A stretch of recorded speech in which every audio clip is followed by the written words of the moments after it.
welcome back to my channel. I hope you're all doing well out there. And today we're going to celebrate another 45th anniversary of this Valentine's Day horror movie. But before we get into it, do me a favor, like, comment, and subscribe. I greatly would appreciate that. Also, as always, a shameless plug for my TeePublic store. I'll leave a link for that in the description box below. And once again, just like with Friday the 13th Part 2, the other day that we did for that 45th anniversary, we're going back to 1981 once again. Matter of fact, February 11th, today of 1981 for My Bloody Valentine. Yes, My Bloody Valentine came out February 11th, 1981. It got released rated R, but we're going to talk about the unrated cut.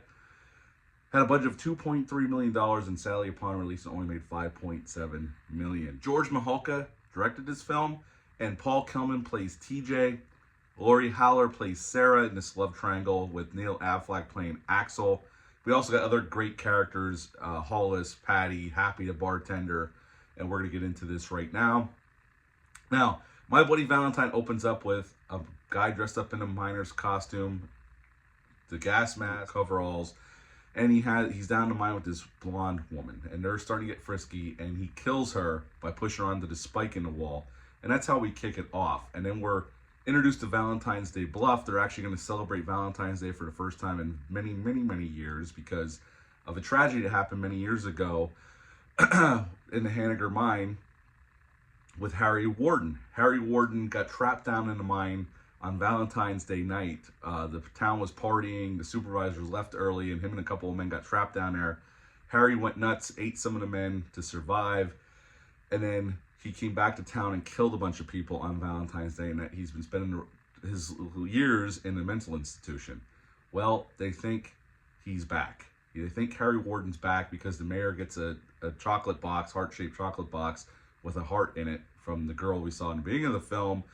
And now the mayor and the police chief are worried that Harry has escaped from the mental institution and taking revenge on the town of Valentine's Bluff. These kids all these kids, 20-somethings, work in the mine, so they all party together. It's a very small town. They do capture the small town vibe wonderfully. George Mihalka does a great job. They did shoot this in a real mining town in Nova Scotia, Canada, and they sell the vibe. It kind of reminds me of my hometown, but even smaller than where I grew up, because I grew up in a mining town as well. But they do capture that, and all these people would hang out together after work. They would be racing to the bar to drink on a Friday night, and be, anything to go on like a Valentine's Day dance you would be excited about. I think they do catch that. They capture that very nicely here. I like the cast here.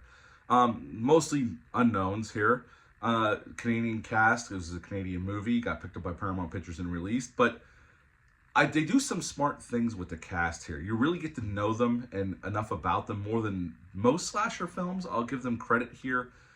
They do set up the relationships and, again, the town and how they hang out together. They know basically everybody's history because they grew up together. So by the time Harry Warden starts killing them off, you kind of care about these people. You want to see them survive this. Now, our three main leads are TJ, Sarah, and Axel. They're our love triangle because TJ went away, moved to the West Coast to make something of himself, come back. Embarrassingly, he didn't make it and worked for his father in his mine. And now Sarah's with Axel, so that's a point of contention during the film. And some of these characters are just fun characters, like Hollis. He's a real one, man. He's in it to win it. He's a ride or die, and I just love that character. Then you got Happy, the bartender, who's basically the crazy Ralph of the story, warning everybody about not having his Valentine's Day celebration. I mean, he just keeps telling people, don't do this. Don't do this. Harry Warden will come back and take his revenge. And then I love that part in the movie where he sets up that gag because he finds out the kids are going to have a Valentine's Day party. After the Valentine's Day dance gets canceled, they're going to have a party at the mine in the break room.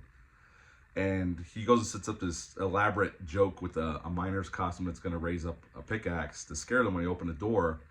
And he's just beside himself. He's so proud of himself. He's laughing, having a good old time until he goes back to open the door one too many times. And it's really the miner. And I love this shot. The pickaxe goes up under here and out his eye, and his eye's dangling from the pickaxe. It's a great effect.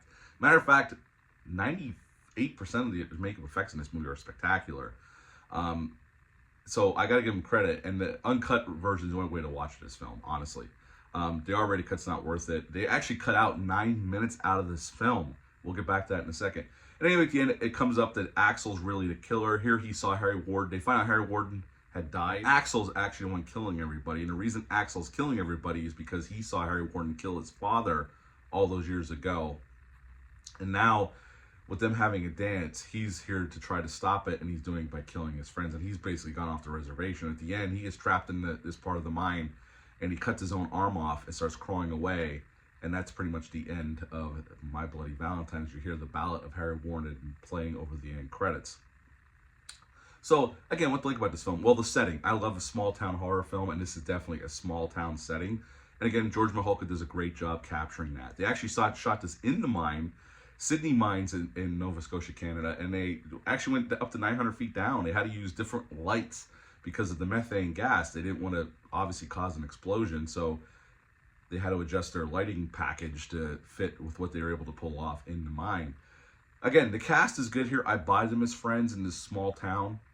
I mean, I grew up kind of in a small town, a mining small town. Everybody worked together, everybody partied together. So I can relate to a lot of these characters. The miner as a killer is fantastic. I love the costume. And George Mihalka does a nice job setting him up, keeping him in really good lighting, and the kills are really well done. And the unrated cut, again, the uncut version is the only way to watch this film. And you can get this Blu-ray still from Amazon, and it has the theatrical cut and the unrated cut. And the 4K was on sale. I don't know if it still is for $20, so you can still get that. And the unrated cut is in 4K. So if you're interested in this movie, you can get it on physical media.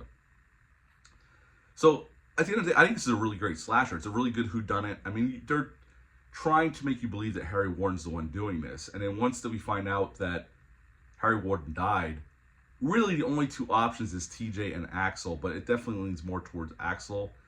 But I like the reveal at the end, and I like the pacing of this movie. I think it's pretty well paced.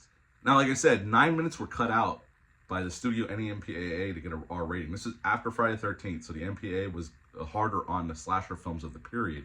We just talked about that with Friday the 13th Part 2. So they made them cut out 9 minutes. Now, they only put 3 minutes back for the uncut version, which Lionsgate put out the DVD back in 2009 with the uncut version, and then Scream Factory cleaned it up and gave us a better version of it on this Blu-ray. But the other 6 minutes has never been released. Matter of fact, there's one kill that was more extended that we don't get to see in this uncut version. The couple that go off in the mine they find with the screw through them, there was actually footage that they shot of the miner screwing it through them and showing it, and went on longer. It was gorier. That's never been released. I don't know if we'll ever see it.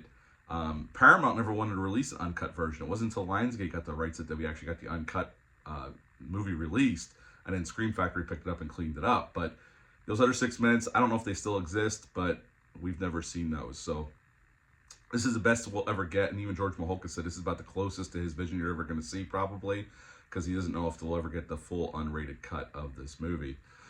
As I said, the movie was shot up to 900 feet underground. All those houses you see were built by the mining company for the people that work for them to stay in.